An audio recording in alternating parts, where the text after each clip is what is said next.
Good evening. It's great to have you here for our 2022 Stark Lectureship, and it's wonderful to be able to welcome Harry Boyte and his wife Marie, who is with us this evening. It's great to have them, and we've really enjoyed hearing from them already, and from having a meet and greet coffee time with Mary and Liz. We had a great time visiting together. But let me just talk a little bit about the Stark Lectureship, and I'll get my notes here.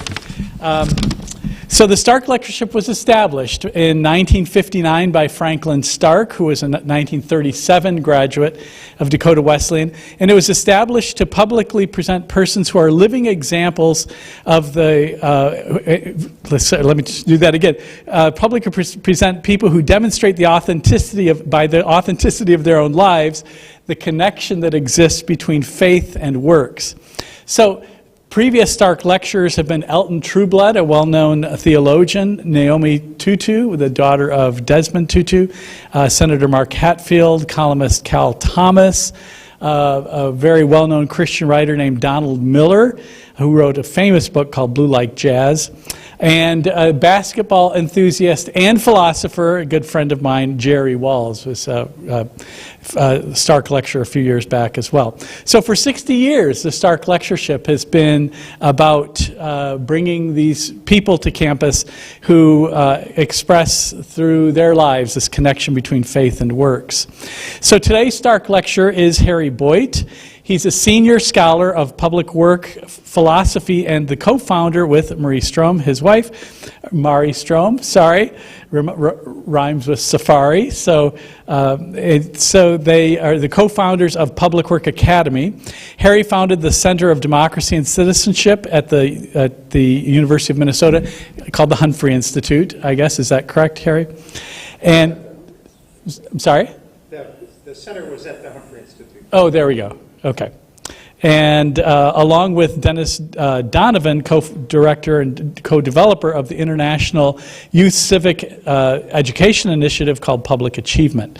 Harry's a well-known writer, scholar, intellectual organizer in topics of democracy and education, civic studies, public work, organizing history. And at present, Harry's a senior scholar in public work philosophy and the co-founder of the Institute for Public Life and Work at Augsburg University. So as a part of our general education emphasis at Dakota Wesleyan, we've really been wanting to explore the ways in which we can encourage our students to be deeply engaged in their communities as public workers and people that seek to work in the common space to develop a better life for us all and develop better and stronger communities. Harry is also one of the founding members of Braver Angels, which is an organization that I've become very interested in, and we're actually in the process of becoming associated with Braver Angels. We're in what we call a Braver Angels incubation period to become a community collaborator.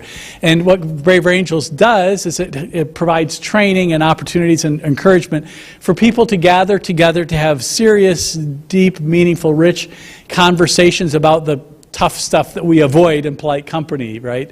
The topics that are uncomfortable and difficult to discuss, yet should be discussed in a civil and understanding, compassionate way.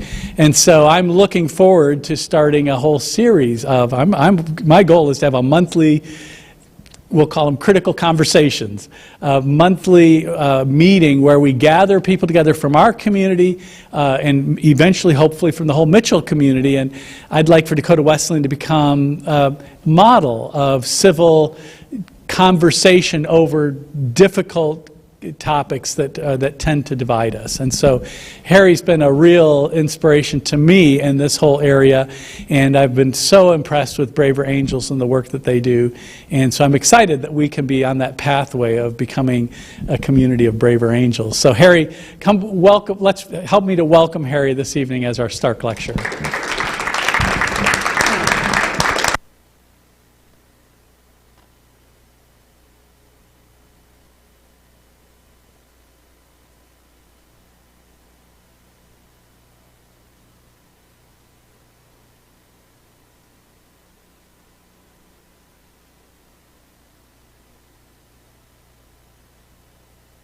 Let's see. That's working, isn't it?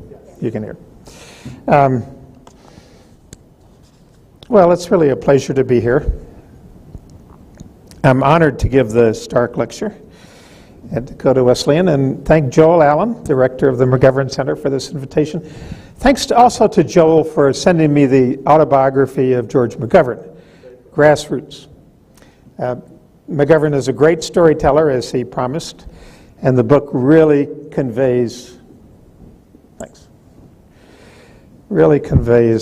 what it was like to grow up in Mitchell, to attend Dakota Wesleyan, to teach here, and to launch a distinguished political career. The book also brought back memories of a trip Marie Ström, my wife, and I took in September 2020. We traveled through the Dakotas on an adventure into what I call the Prairie Commons tradition. I'll talk about that more. A rich heritage of public work that builds the Commonwealth. Marie is with us today, this evening, and leading a workshop tomorrow morning on practical skills of participatory democracy and constructive change. So I'm thrilled to be at Dakota Wesleyan, which is at the heart of this tradition, as I'll describe. And I will also argue that this tradition of the commons and public work that builds the commons, common schools, colleges, rooted in communities, common things, is crucial to the future of American democracy. That's my argument today. Such democracy building by the work of the people is a submerged language of politics below the dominant language of politics, which is distributive, government-centered, electoral, a fight over who gets what. And then also a second language of politics, which is developed in recent years partly as a challenge, a supplement, the language of the associational world, the voluntary sector, community life. Both are important, but my argument is that we need to recover a third language, which was the way American democracy was built. I also want to argue that colleges which become community commons, rooted in the life of places, with boundaries and porous interactions, reciprocal interactions, can transform the now dysfunctional distinction in much of higher education between liberal arts on the one hand and professional education on the other. This is a path beyond that contrast, which I think is just dysfunctional and also politically damaging.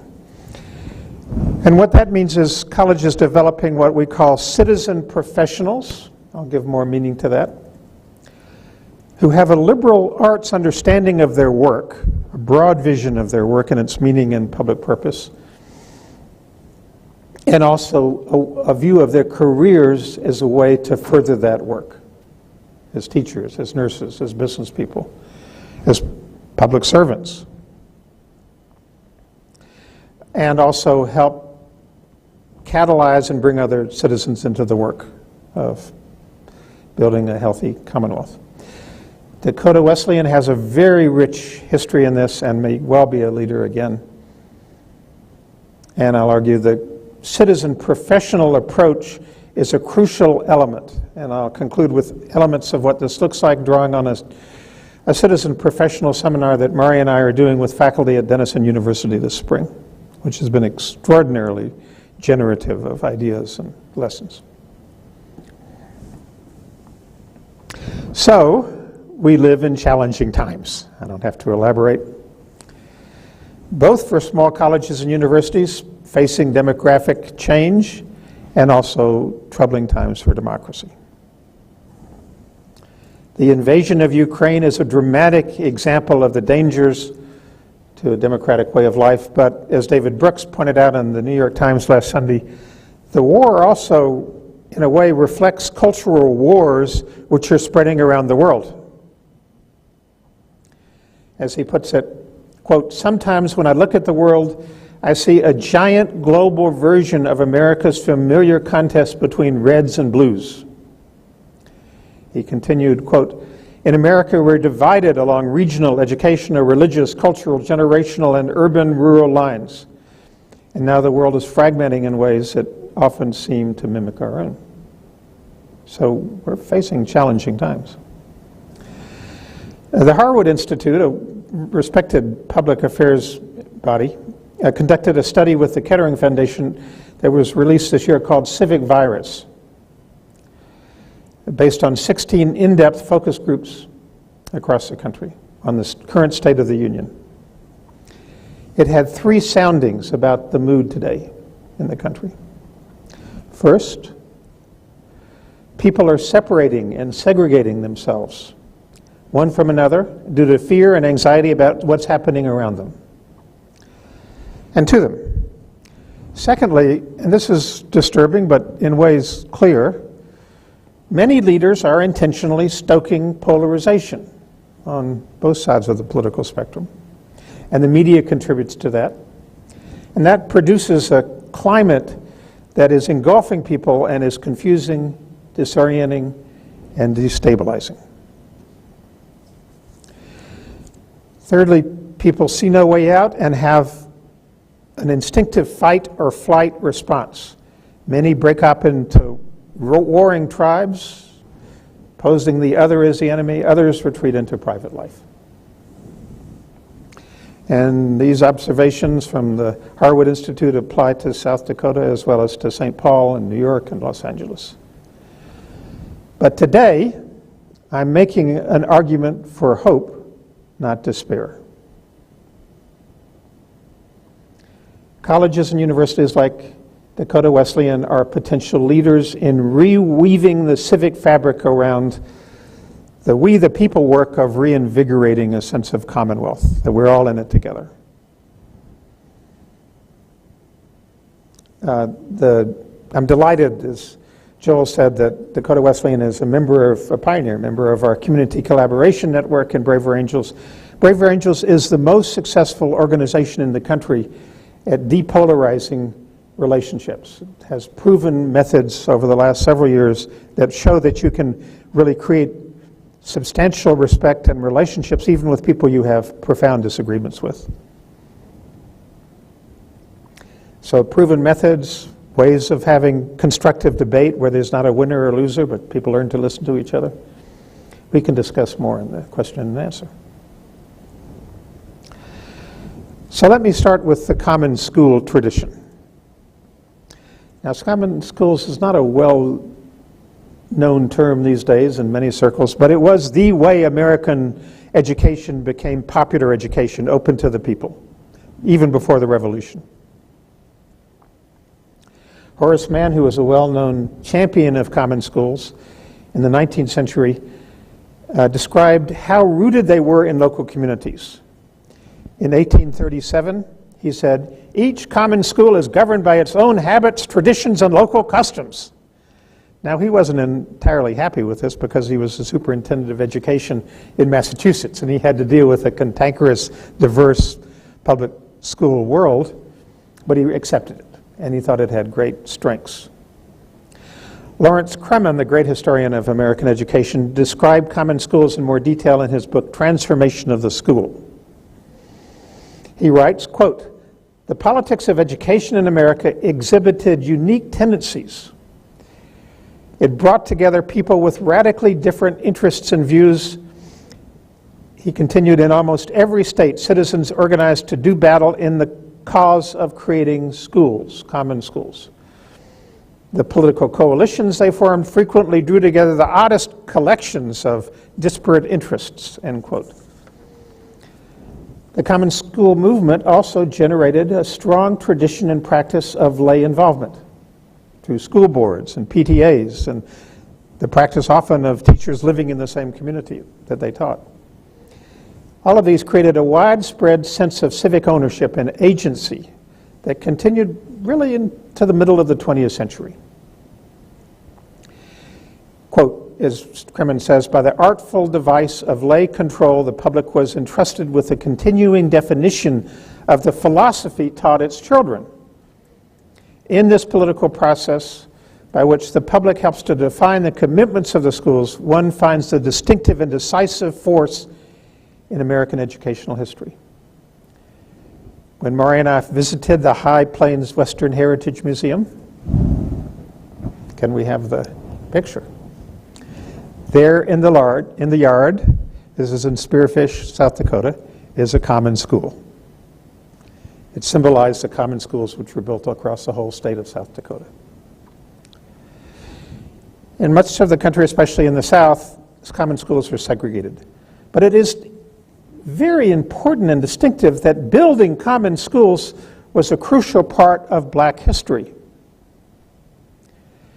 For example, the Rosenwald school movement in the South involved black communities building their schools, drawing on a fund at Tuskegee University.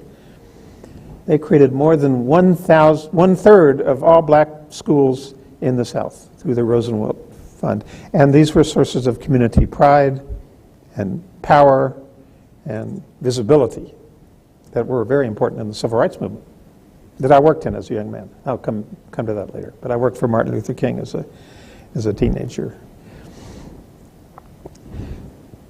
Now this is really important for the whole picture of higher education. Common schools also found expression in higher education. And the most distinctive form was in small liberal arts colleges like Dakota Wesleyan. There was an enormous movement across the Midwest especially to create small liberal arts colleges, often with a denominational connection. The Methodists and Lutherans were probably out front in that. This is described very well by the historian Kenneth Wheeler in his book Cultivating Regionalism. As he says, these small colleges expressed an educational world in which manual productive labor was valued. Egalitarian co-education was emphasized. Regional culture was appreciated and open to new ideas. As he says, quote, members of small, usually rural denominations were more egalitarian, practical, anti-elitist, and evangelical, and their gender ideas didn't emphasize separate spheres of same-sex education. Coming into the building, we were really impressed with the gallery of women leaders in the history of Dakota Wesleyan. Small colleges combined work and learning. They substituted appreciation for work and sometimes work programs for the gymnastics of Eastern education and the military drill of the South. They had public values that emphasized the dignity and worth of workers. Quote, they evinced a deep disquiet for any valuation of people simply in monetary terms. They led often in abolition and women's suffrage. And they also had a very strong focus on building relationships which would nourish students and help develop their talents. And that way they're very much like historically black colleges and universities. Benjamin May, the great leader of HBCUs, said that the purpose of education should bring forth the talents of every single person. So Wikipedia's description of Dakota Wesleyan is very interesting. I don't know if you've noticed it, but it actually captures a lot of this spirit. In 1883, a small band of Methodists built a college of stone while living in houses of sod, it reads.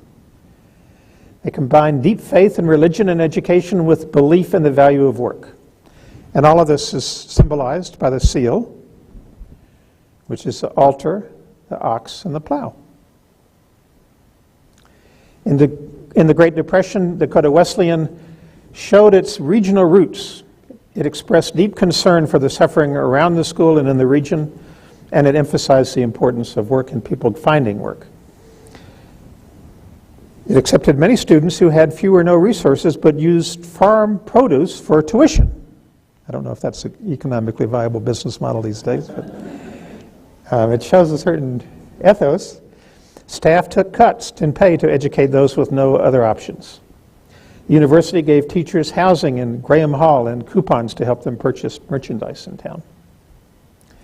Since the 1930s, these themes have been continued. In things like the programs in teacher education aimed at providing teachers for the region, and nursing and allied health programs to prepare health and professionals for work in rural areas. I understand Dakota Wesleyan also has ways to help students whose previous educational experiences were inadequate for college. It's worth noting that these values and this understanding of education had affinities with other strands of higher education. I've already mentioned Morehouse College in Atlanta and Benjamin May's the HBCU tradition.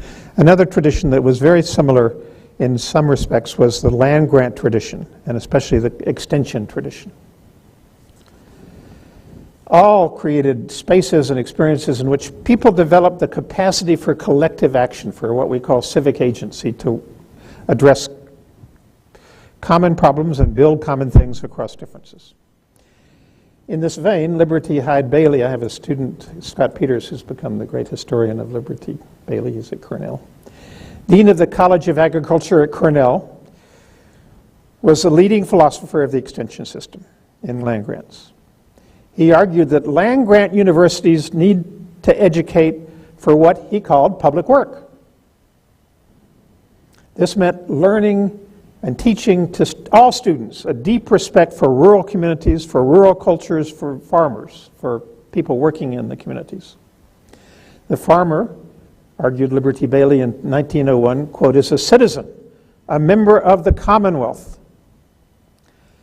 The most important focus of extension work was to increase the capacities of communities for self-directed action. He was very critical of specialists who came in and thought they had the answers to problems, because he thought communities needed to learn how to deal with them directly. He said the redirection of any civilization rests primarily on the people who comprise it, rather than be imported from persons in other walks of life. Graduates of small liberal arts colleges and land grants alike saw themselves as building democracy, really well into the 20th century. It's why the Truman Commission on the purpose of higher education right after the Second World War declared the purpose of higher education to be democracy. And this wasn't elections, this was a democracy in every arena. Ruby Green Smith, a leader of home economics who was known across the country, I'm sure she was familiar in South Dakota, wrote, quote, there is a vigorous reciprocity in the extension service because it is with the people as well as of the people and by the people and for the people. It not only carries knowledge from the state colleges to the people, but it works in reverse to bring the knowledge of the people and of communities into higher education. Smith believed that extension work was broad and democratic in its aims. She said, in the ideal extension work, science and art meet life and practice. It is not enough for people to have food and shelter and clothing. They also aspire to find appreciation, respect for individuality, dignity, affection, ideals, opportunities, all the satisfactions that belong to a democratic living. Now imagine that as a metrics, a set of assessment measures to evaluate extension work by. It's not simply what the crop yield was, although that was part of it. It was actually what kind of democratic life we're building in communities and helping communities to build. Now the fact is, such views of democracy and education have eroded over the last half century or more.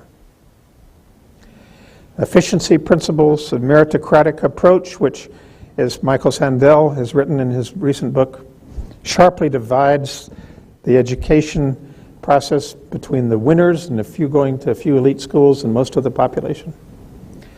Cultures in which experts often are bubbles, in bubbles that do things for people and to people, not with people. All these have damaged our democracy. One tragic result in the K-12 is the loss of tens of thousands of local schools in the process called school consolidation.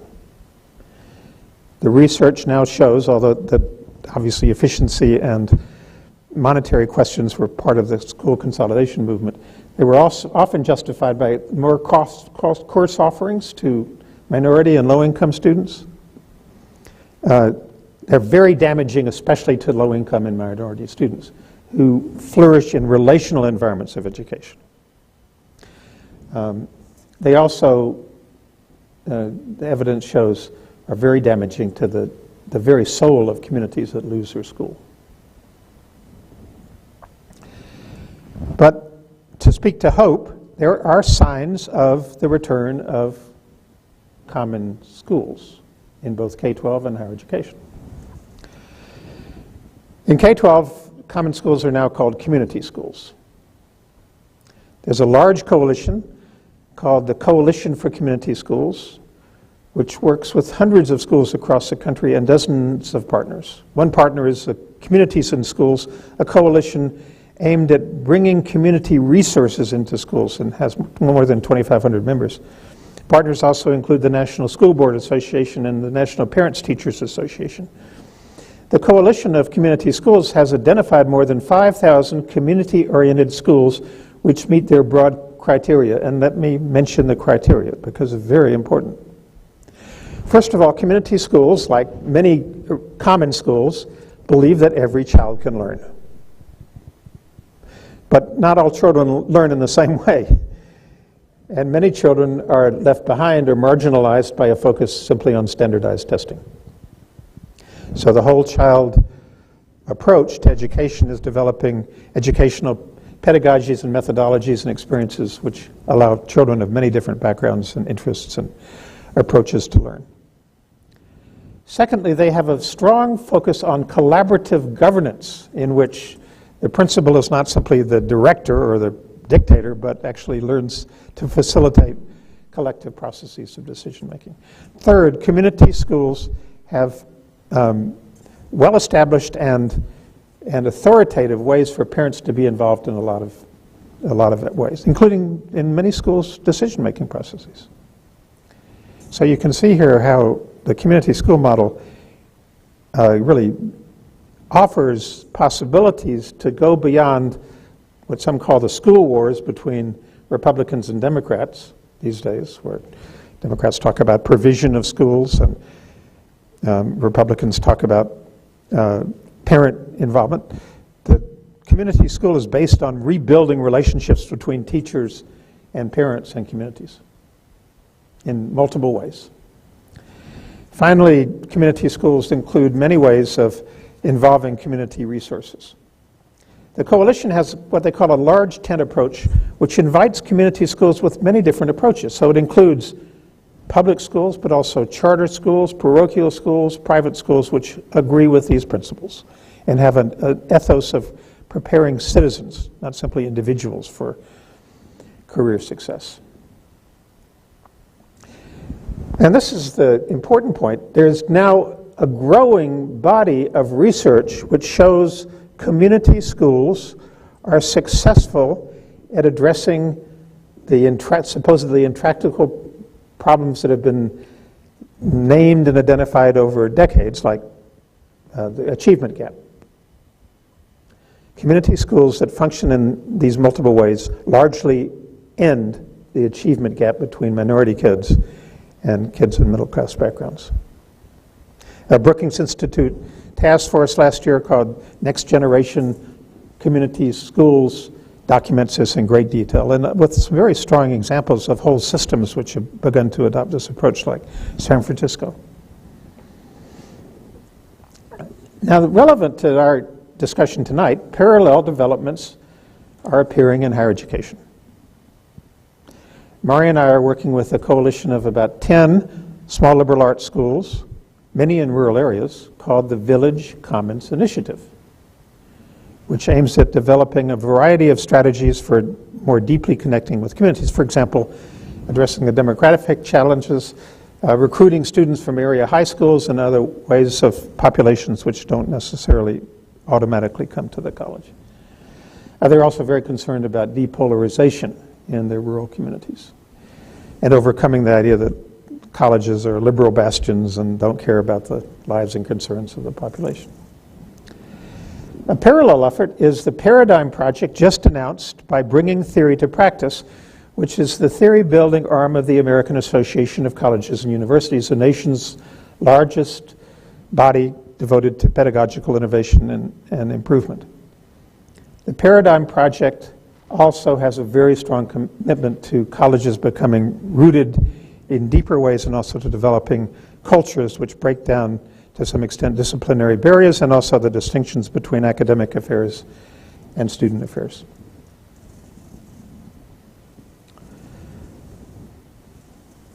These developments are more important than ever in our meritocratic individualist education system. As I mentioned, Michael Sandel and also Lonnie Guarnier in recent books have described and documented the way today's education creates dysfunctional distinctions between the few winners and most everybody else. Thomas Bender, the intellectual historian, has shown that the incentive structures and disciplines and the rankings have tended to detach colleges and academic and faculty from the larger community. We did a project with the provost of the University of Minnesota in the early 2000s on renewing the land-grant tradition. It was a university-wide process. We came up against the rankings. But what was really striking to me was the way that distinguished faculty members at the University of Minnesota said, in the words of one friend, a feminist epistemologist, you know, I've been in Minneapolis for 20 years and I've never even noticed that there was a local paper. Now think about that. It means that her world had nothing to do with the local area. And that's not really uncommon. We heard a lot of stories like that. And people weren't happy with it, they just named it. So the varied strands of common schools have potential to turn this dynamic around. They are also inseparable from a larger understanding of what democracy means. So I want to dwell on that before talking about how schools can become commons. David Brixton's Civic Virus report, Democracy is Troubled. According to a 2020 article in the New York Times, 80% of Americans believe the country is spiraling out of control. That's a pretty serious discontent.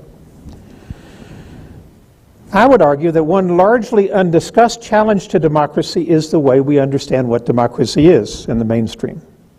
It's become narrowed, vastly narrowed from my days as a teenager working for Martin Luther King's organization, when nobody thought democracy was simply or even mainly elections, although the right to vote was very important.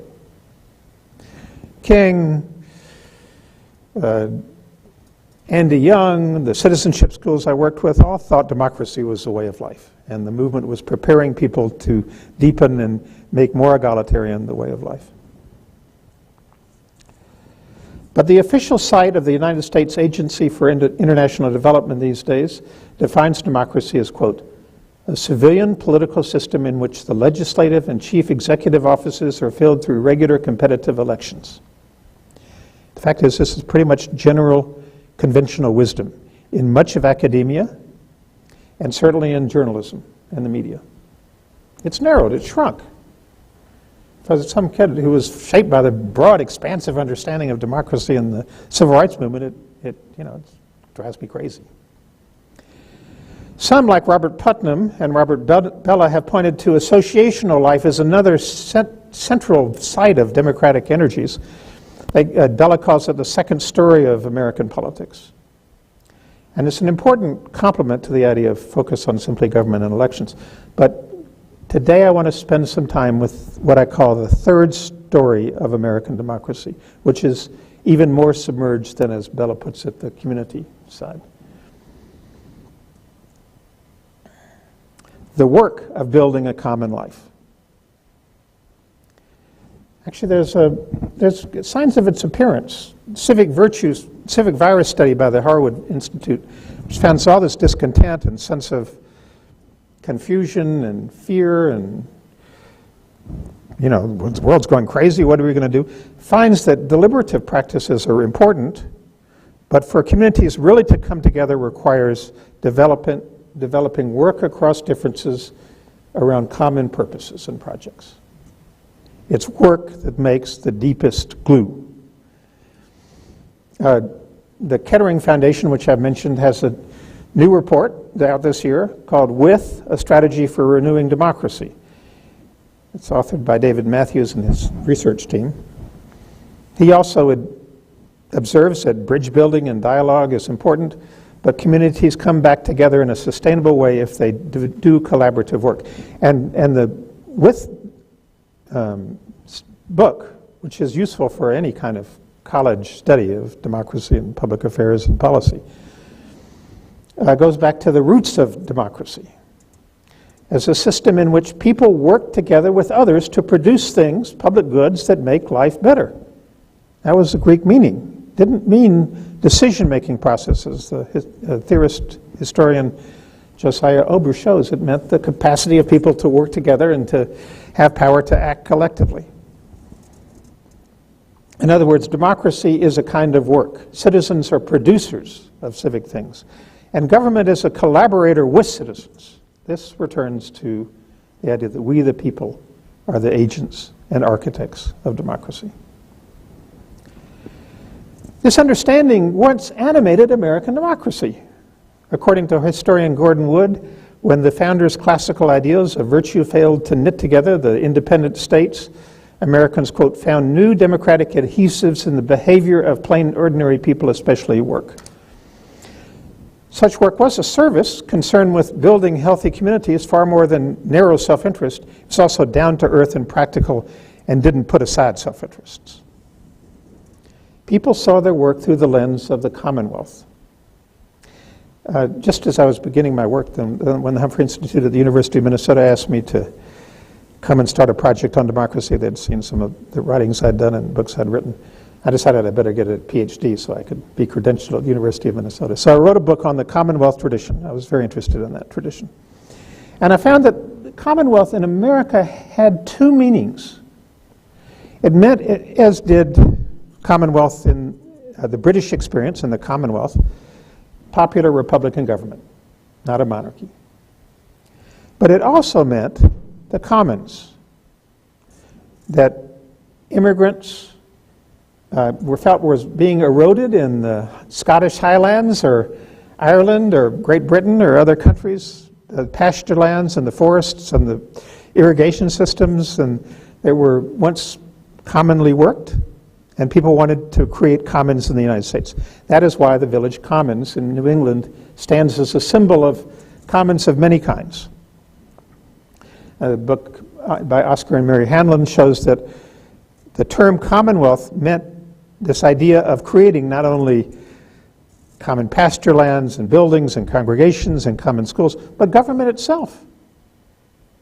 People created the local government, which is why the preamble to the Constitution reads, "We, the people, created government." Unlike government passed down from the distant past or bestowed by monarchies, we, the people in the United States, created government.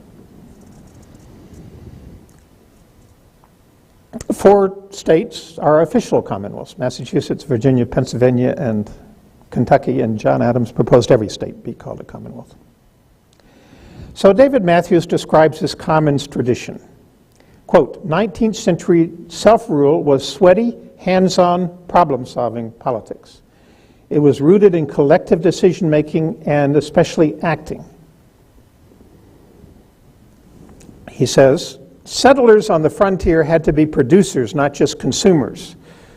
They depended on shared goods and institutions such as schools that they themselves had to join forces to build. End quote. As such, Matthews concludes, people's efforts, their civic efforts, were work. They were examples of what he calls public work, as did Liberty Bailey years later. Meaning work done by, not just for, the public. Well, one can see this emphasis on work and impact throughout the founding of Western liberal arts colleges like Dakota Wesleyan. This is your heritage. Commons building public work shaped the free labor philosophy of Abraham Lincoln, who believed that the country was founded on work with individual aims, doing well, but also larger public purposes, doing good, a term that Benjamin Franklin had used. On the eve of the Civil War, the great poet of democracy, Walt Whitman, captured the spirit of this work with larger meaning. in his poem, I Hear America Singing. I hear America singing the varied carols I hear, those of mechanics, each one singing his as it should be, blithe and strong. The carpenter singing as he measures his planks of beams, the woodcutter's song, the plowboys on his way in the morning or at noon. The delicious singing of the mother, the young wife at work, the girl sewing at washing, each singing what belongs to him or her, singing with open mouths their strong melodious songs. That was the spirit of America. That work gave a kind of lilt and song to America. Now it had great tragic contradictions, none more than slavery, which of course Lincoln was deeply concerned about.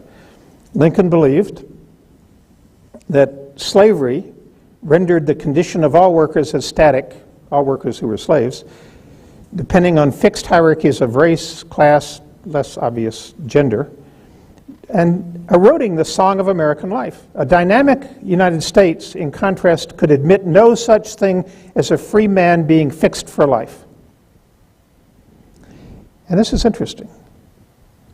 Lincoln argued for a political economy of democracy that was neither anti-capitalist nor pro-capitalist, but pro-work.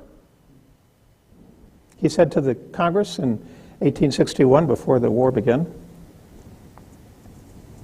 capital is the fruit of labor and could never have existed if labor had not first existed. Labor is the superior of capital and deserves a higher consideration.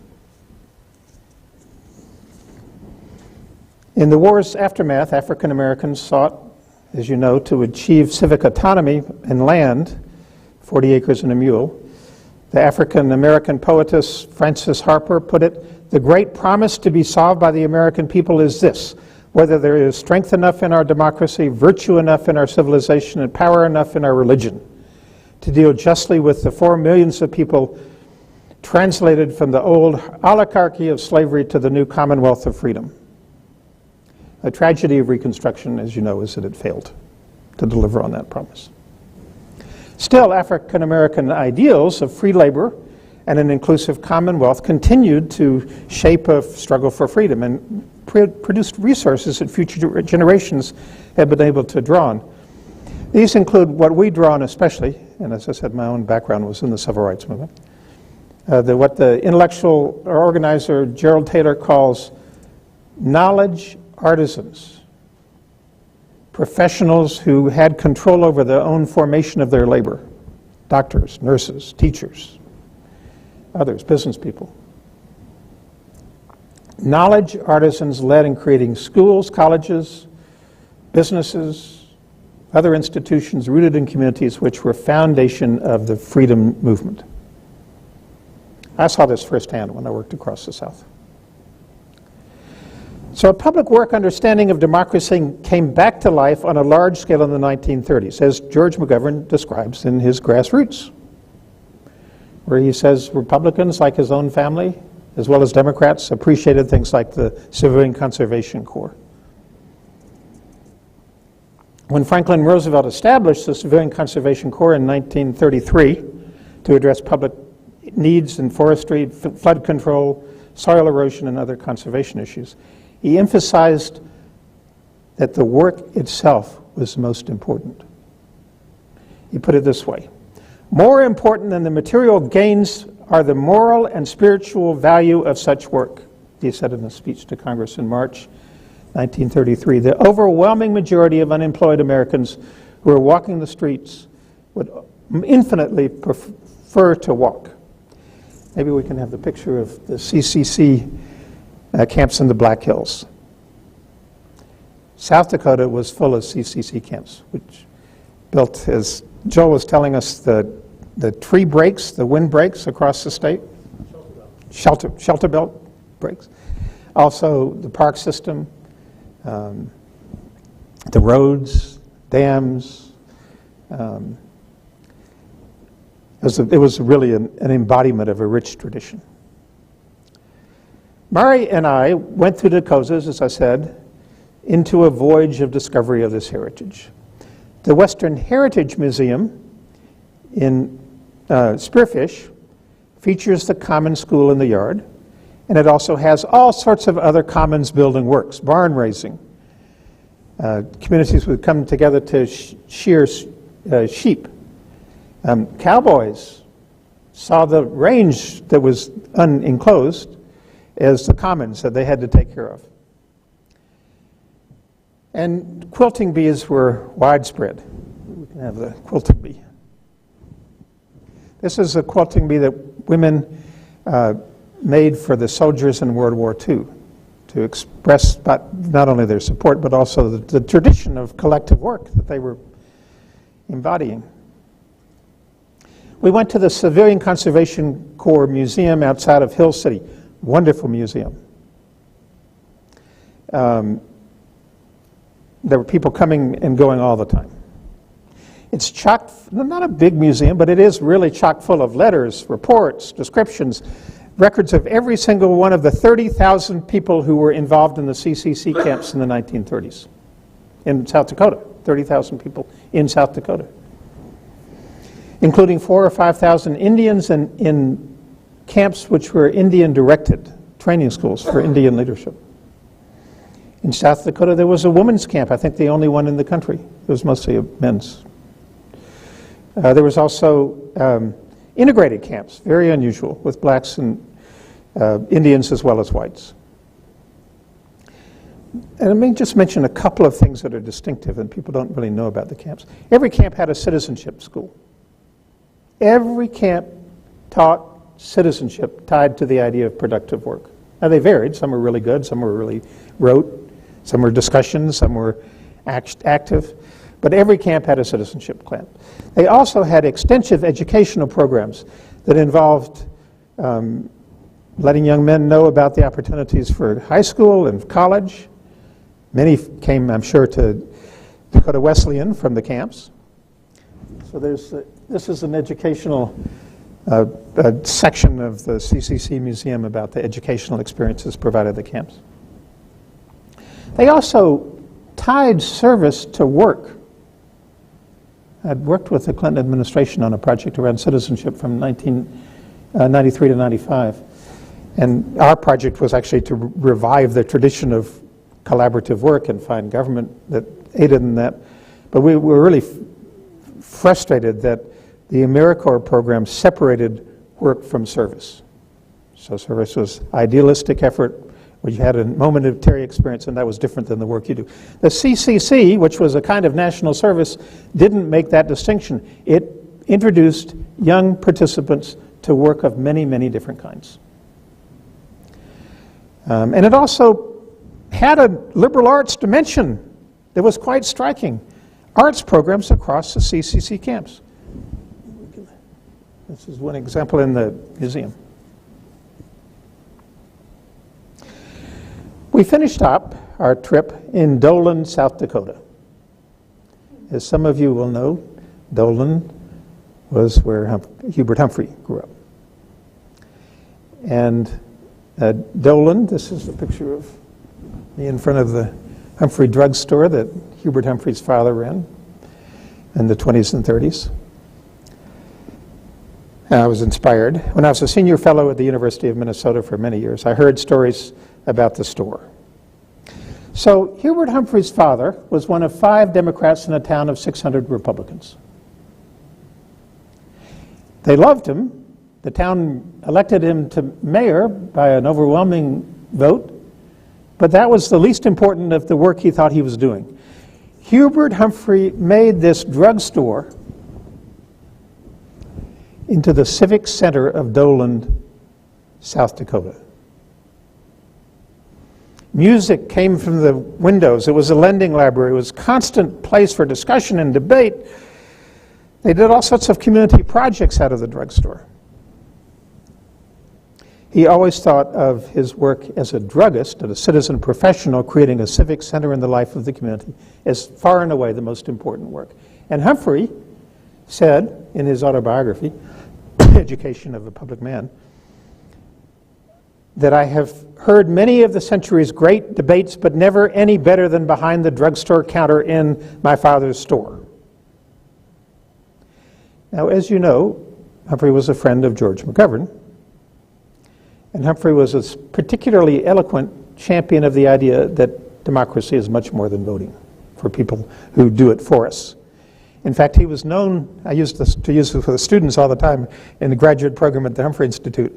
Humphrey was known for telling people when they would come up to him on the campaign trail and say, I want you to fix this problem of poverty or hunger or whatever, political corruption. Humphrey would say, that's not my role. I can be a partner. I want you to get your political bar of soap and get to work in fixing that problem if you're concerned about it. He challenged people, in other words, to be productive citizens. So, the civil rights movement of the 1950s drew on this history. In fact, as I know from not only my father, but my father was an assistant to Dr. King. Most of his key advisors, like Bayard Rustin and others, Vincent Harding, were shaped by the 1930s and this broad cooperative work tradition. It came to a culmination throughout his career, but it came to a culmination in the Memphis garbage strike that he ended his career with. In 1968, March 18th, he spoke to the garbage workers in Memphis who were on strike for a better deal. They were terrible wages and very disadvantaged. He said it this way: you are demanding that the city respects the dignity of all labor. He said this is a struggle not only of the garbage workers but of America. He said the person who picks up garbage is as crucial to our city as is a doctor. He said so-called big jobs may be better rewarded, but they are no more significant. Let me say to you tonight, whenever you are engaged in work that serves humanity and is for the building up of humanity, it has dignity and it has worth. That is an eloquent statement of the whole tradition of the work that builds a thriving society. So, is there any chance to bring it back? I think actually the COVID visibility of frontline workers was an interesting moment because for a time people recognized that nurses and truck drivers and bus drivers and teachers and nurses all had a really important role. It's also interestingly appearing as a theme across party lines. So in 2018 in South Africa, Barack Obama, former president, gave a speech on the future of democracy, and he said, I want to challenge a little bit the governing parties thought that this means voting. It means much more than voting. And then he turned to work.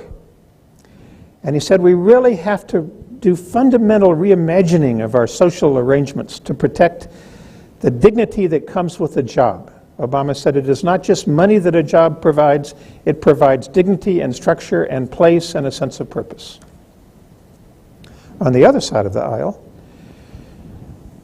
Orrin Cass, who was Senator Romney's policy advisor in his 2012 presidential campaign, argued much the same thing. He said, in fact, that politicians and economists and academics have long neglected the value of work, not only to the workers but to the society. He said academics and politicians have seen workers as simply consumers, not as producers of value. Cass calls for strengthening labor organizations and also for what he calls a productive pluralism in which people of diverse abilities, priorities, and geographies can become contributors to the life of their communities. He said that's really the future of the country. When I began civic engagement efforts in 1987 through the University of Minnesota's Humphrey Institute, I brought the emphasis on the dignity and value of work, which I'd learned in the civil rights movement working for Martin Luther King. For more than 30 years, we have built on community efforts and voting, but we've also seen the need to look at the revitalization of the public and civic dimensions of work of many kinds. We've worked with teachers, nurses, extension workers, business people, therapists, scientists, and whole colleges. Public work can be described as involving collaborative effort with public purpose and impact.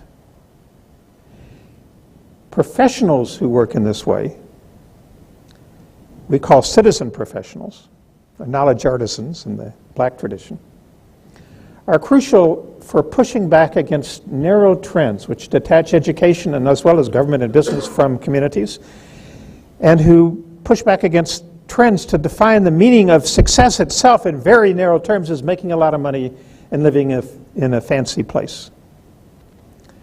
Citizen professionals recall the idea of the qualities of a democratic life. They work collaboratively to turn classrooms, schools, business, BTs to hyper competition in suburbs and stress, relations between blacks and police. Communities have within them a lot of the resources to address the problems. It's not experts who have the... Experts can bring some knowledge, and they can occasion things, and they can bring some authority. But professionals need to learn to work in a different way that respects people's capacities and relationships and brings forth the energies of the people. That's a great public work example. He calls himself a citizen therapist. And in 2016, after the election, when a couple of people were worried about the whole country falling apart because of polarization, they asked Bill to come in and design a process so that in rural Ohio, Reds who had voted for Trump and Blues who had voted for Hillary Clinton could meet and see if they could just survive as a town. And actually, they didn't think they were going to survive as a town. They thought it was impossible because the other side was so out of it. But the process design, which is still basically the core of Braver Angels, had people think about themselves and the stereotypes towards them, and was there any grain of truth in the stereotypes, and do they have anything to do with the polarization? And then they would hear each other. And after a weekend, the 11 people on both sides who thought they were bitterly divided wrote a collective statement saying we were wrong. If America could have this kind of conversation everywhere, we would end the bitter polarization. And then they had a national public radio show, and people called in from all across the country or wrote in, and they did 2 bus tours, and that was out of that the Braver Angels was born. So we know a different kind of professional can have a lot of impact, but the question is, how do we develop that to scale? So let me just mention some of the lessons from this seminar Marie and I have been doing.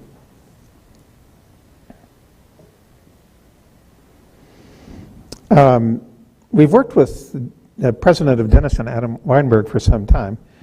I was telling at lunch about how they've introduced a public work approach into the residential communities, and now call them communities, so that RAs are no longer regulators and rule enforcers, but they train students to solve problems themselves, whether about dirty dishes or race relations. They had a very successful experience about party culture on campus, where fraternity people and feminists and women advocates were all involved, and they made some ideas for how to change things.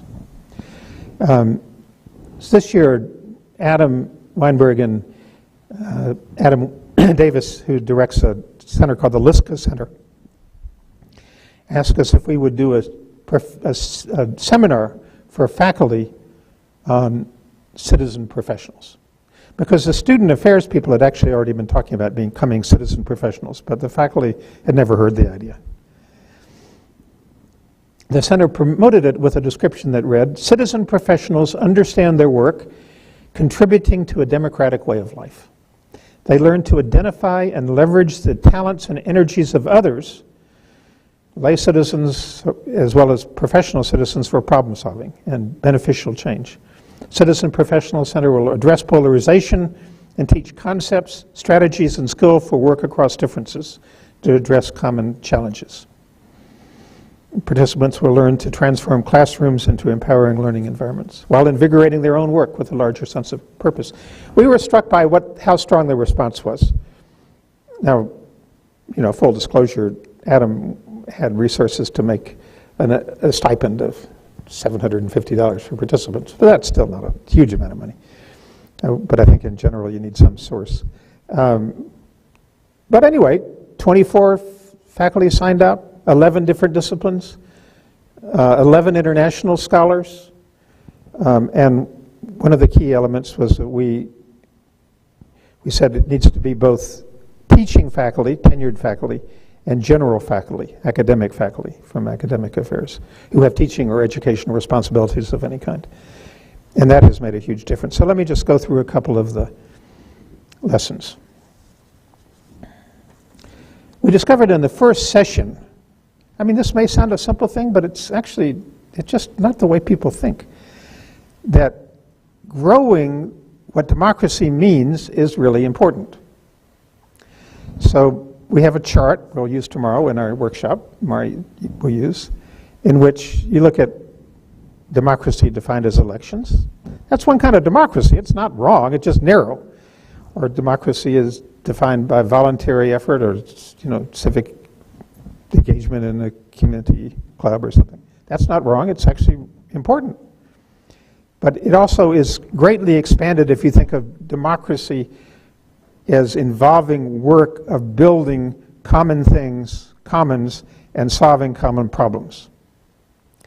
So she asked faculty to start off by saying, what democracy activities have you been involved with? Well, you wouldn't be surprised. Every single activity was something to do with government.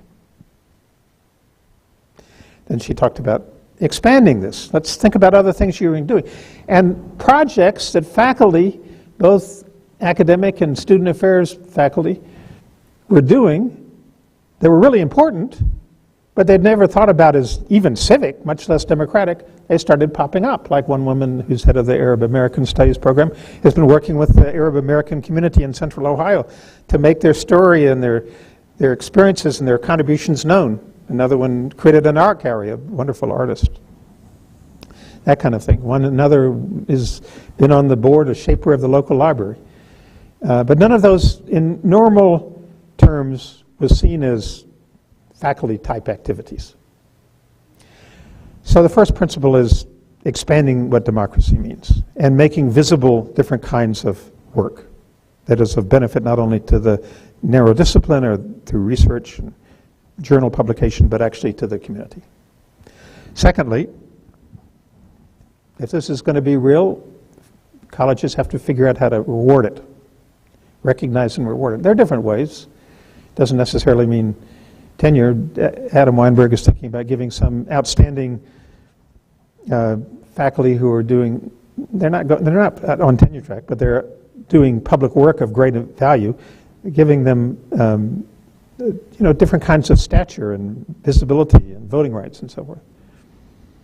But that's been a very lively debate. Thirdly, the mix of tenured faculty, visiting and adjunct faculty and staff is really important because it breaks down hidden hierarchies in higher education, at least to some extent. And we've heard many academic affairs, many student affairs staff say this is really important, that we're having a serious, equal conversation. They bring a lot of things, too. They bring different kinds of knowledge, like the knowledge of what's happening in the local community, to the table. Fourth, teaching ways to break out of the bubbles of disciplinary knowledge or job descriptions through practices like what we call one-on-one relational meetings and also civic dialogues across differences. They're really important. So this is just a sampling. There are a lot of lessons. But I want to conclude by saying that I'm convinced we as a country and the world can move beyond the unraveling of the civic fabric. And higher education has a critical role. Higher education is the upstream institution. It's not what happens on campus alone. It's what our graduates do in all the institutions and settings they go forth and act in. And the knowledge and the ways they have of thinking about their work and the skills that they bring to the work. In our modern knowledge society, citizen professionals are crucial. And this is a global phenomenon. I've written a good deal in political theory about this. Traditions of self-directed collective labor that builds community resources are worldwide. They're in every culture around the world. Marie found in working across Africa that when she talks about democracy is not a Western import from colonial days, but actually rooted in the cultural traditions of collective action to build communities, it has a different meaning. It stops being those city people, it means us. It's a big shift, and we've also seen that among the faculty at Denison. Most importantly, public work and faculty who can catalyze it makes visible the immense and largely invisible capacities of everyday citizens. And as you can see, these traditions are deep in the heart of Dakota Wesleyan. So I wish you luck. Thank you.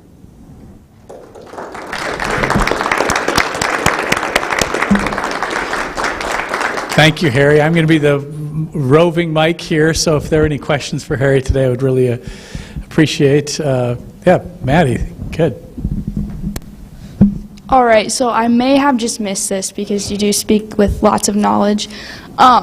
So as a young adult in this community, witnessing my classmates and my fellow schoolmates, I don't see the democracy as a student because I feel like students get so sidetracked by what they're involved in, athletics, academics, etc. So how would you suggest, I don't know, just something to bring this sort of engagement that you say, this community aspect, to a campus that's mainly revolved around athletics, secondly, academics, in a small community in the middle of nowhere, Midwest? Well, are you going to come tomorrow morning? I will be here tomorrow morning, yes. Well, then you'll hear some more stories. Okay. My experience is that students have been invited and been given opportunities to develop many skills around how to work with other people around making change.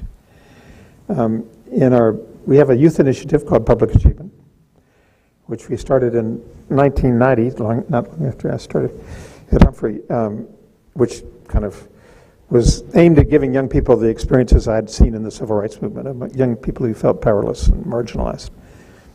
And it spread to other countries. We were talking, Japan is a really great movement of that. College students do coaching for teams of younger kids. Anywhere that, and the kids choose which problems they want to work on. They're not told which problems to work on. They said, is there anything that you're concerned about, either now or in the future? And we've never found a dearth of problems and issues when kids are encouraged to think about what they're worried about or mad about. And also, almost all young people want to have the opportunity to learn how to make change. And they know it's not only for now. I mean, it could be an issue like the party culture at Denison.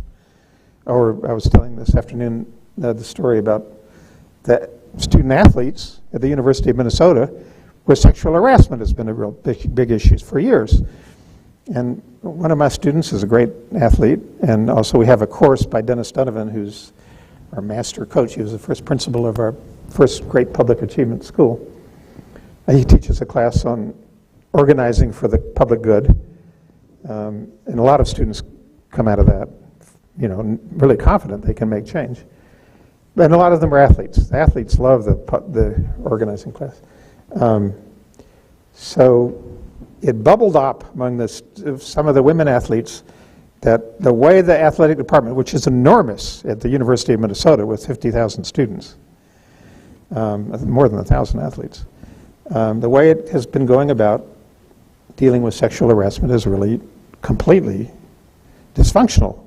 I mean, people read old manuals from the 1940s. I mean, it has no relevance. So the athletes themselves developed a strategy, and Dennis, who's a great favorite of the athletic department, kind of greased the wheels for the students to take over the sexual harassment training themselves. And the way they did that was they trained 70 athletes who they identified as potentially really good facilitators and moderators. They did what we call public discussions, civic dialogues around the problem, what people thought. They had, almost all the athletes, they had to come to the training. But it's also different because it was student run and it was student devised. And they developed a lot of strategies for how to get to know what is on other people's minds and what's going on with the guys and what the women feel and how to be more creative. And it was very much like in a way, like the party culture issue at Denison. So that's a good example that had really engaged people around their direct interests. But there are a lot of other examples. Bullying, for example, or cancel culture. We've seen students try to take on the cancel culture problem, or even just learning to work with kids who are different, or learning to deal in a constructive way with conflict. There's often a conflict. Minnesota is called Minnesota Nice. Yeah. So I think it's not only a Minnesota issue. So I think you'll hear tomorrow some of the skills involved and capacities involved, and those are the ways we're going to be able to make change. Oh, Ann, and Hugh. I'm wondering, in order to make change, how can one really be able to spread awareness and when they don't have a large following or no one who really kind of agrees with them yet? Yeah, well, that's a good question. So again, I didn't go into this in depth, but there are two ways people have of making change. One is called mobilizing, where you have an enemy, you have a target, you mobilize the troops, you go after them. It tends to be an us versus them approach, right? But what I learned in the movement and the citizenship schools that I worked for was what is called an organizing approach. That is the development of skills. Building relationships with people you don't know, understanding where they come from. I mean, the civil rights movement had operational principles that are hard to imagine today. For example, the Dorchester Center that trained people from all across the South, 9,000 people came to learn how to create little citizenship schools, which are basically organizing training schools. Dorothy Cotton, who was my boss, she, at one point, she invited some poor whites who were segregationists because she thought they needed to know what people were doing. And it was a very emotional experience for both the blacks there and the poor whites. And Dorothy hired a recruiter to go out in Appalachia and recruit more. So the principle of organizing is not thinking that somebody is on that side and you're on this side, but how do you explore where they're coming from? Are there areas of common ground? And then also developing a lot of other skills. So communications is a skill. In fact, we were talking today about how public debates are really good as a public skill development and learning how to be and speak in public. Making relationships. A lot of the public achievement teams we've seen use very creative ways of getting their stories out. So we had a group of young people who were called special education in a level 3 program, which means they were locked out in middle school in Fridley, down in Minnesota. And their teachers really believed in their becoming empowered, not having them fixed. And the kids really took to that, and they took leadership in the whole Fridley around bullying, among other things. And they got all sorts of publicity. I mean, who were these kids who were seen as dysfunctional troublemakers developing a citywide effort around bullying? And people were amazed. So, but that didn't just happen. It wasn't simply a great idea on one day. They had to develop relationships with reporters and the city council, and they made presentations. They had to talk to other kids. They had to talk about finding out what people are feeling and how to address it. So I would say that's what we call an organizing approach, which is developing skills for taking action. But I don't know if you can come tomorrow morning, but that's going to be full of those kind of skills. And I'm sure that's not a sufficient answer. It's a long conversation to have. Actually, I think you asked my Oh, question. great.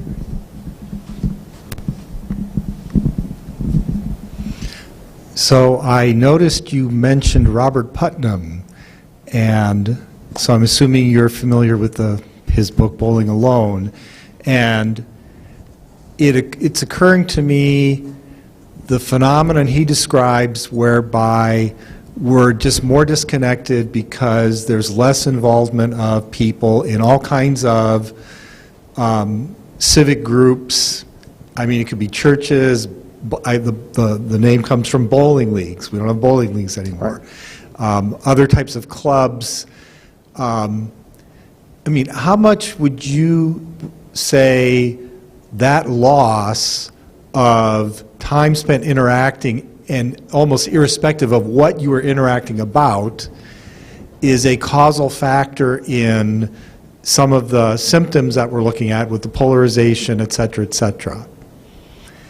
Is he really describing sort of the root of the problem that we're experiencing? Well, I think he's describing an important dimension of the problem. But if you notice in Bowling Alone, he offers three strategies which are not simply under the rubric of associational life, which is what he's focused on. One of them is public work. He said this is a very promising unexplored terrain for academic theorists as well as practitioners to think about. So from a public work lens, associational life is really important, but associations don't usually simply emerge. I mean, the Humphrey drugstore was an example of somebody who was creating deeper associational life throughout Doland through their work as a druggist. And I would say that was true for the common schools. It was true for the community-grounded colleges and what they taught their students. It was true for businesses in the civil rights movement. It was true for congregations. The congregations aren't simply associational. They have a staff. They have people who work in a particular kind of way. And they either work in a way that encloses a congregation, it looks inward, or they help them work outward and activate people and develop projects with people outside their walls. So I think in a way, the missing piece of the social capital associational frame has been looking at institutions that are potentially anchoring civic institutions in the life of places. Libraries is another example. And also the work that goes into that. So, I mean, another example, we have colleagues in something called Project for Public Spaces, which works with communities all around the world to create vital, vibrant public spaces. Markets, parks, streets, pedestrianized. And Project Public Spaces, it has a very citizen-driven approach. The citizens really think about what they want, but Project for Public Spaces has tremendous knowledge and expertise in the process. But one of the things they found, which I think could be applied broadly, is that for public spaces to stay alive, you need at least one person whose work is keeping that public space alive. It's part of their job description. They wake up in the morning and thinking about, how are we going to be sure that it's alive and we don't have troublemakers or we deal with conflict in a constructive way. So it's just an example, but the point is, if we expand the lens of democracy to look at the work of building a democracy and the work roles and the institutions involving in building and sustaining democracy, we get a much broader canvas. And there I think higher education has an enormous possibility to train, like the teachers for special education teachers who work in Fridley. They're working out of a different model of what a teacher does, working out of an empowerment model, not simply an instructional model. So anyway, that's a short thing, but you get a sense of what I'm arguing. But I think it's also true, I've had a lot of interaction with Bob Putnam, and he agrees that public work is a kind of the unexplored next stage of thinking about civic revitalization. Any other questions? Shauna.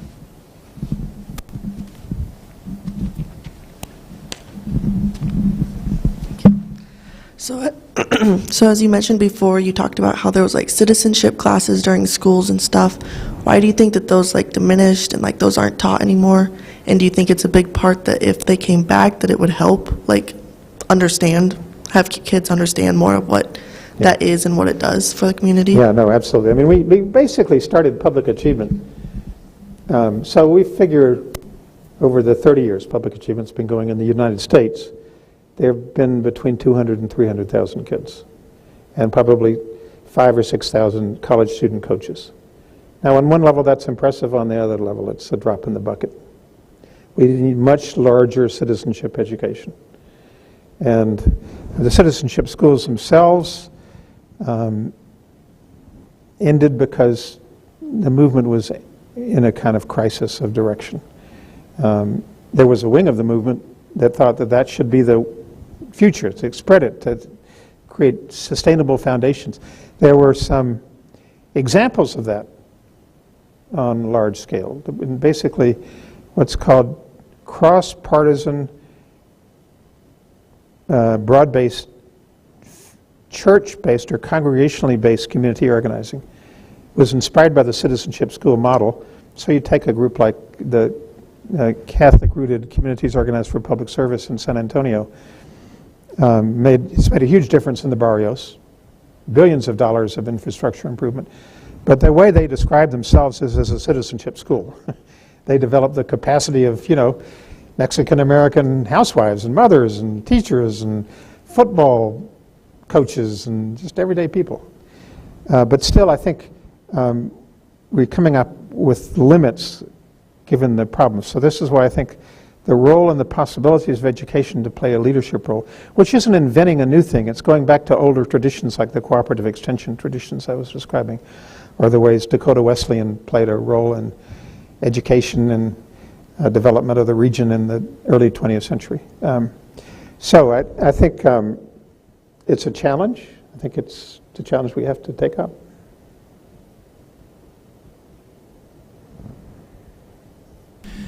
Well, thank you, Harry. Let's give Harry a round of applause for this great insight he's been bringing to us. And just so you all know, tomorrow morning, Marie is going to be doing a workshop with 15, 16 of our students in a very similar topic, participatory democracy. And actually, Marie, I'm going to be one of your students, too. I'm going to be there, and I've blocked out that time and looking forward to it very much myself. So thank you very much for coming this evening. Thank you. It's been great.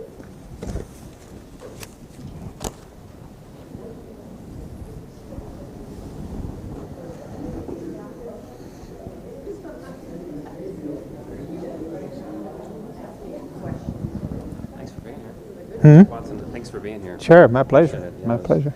Are you still teaching within the Humphrey School?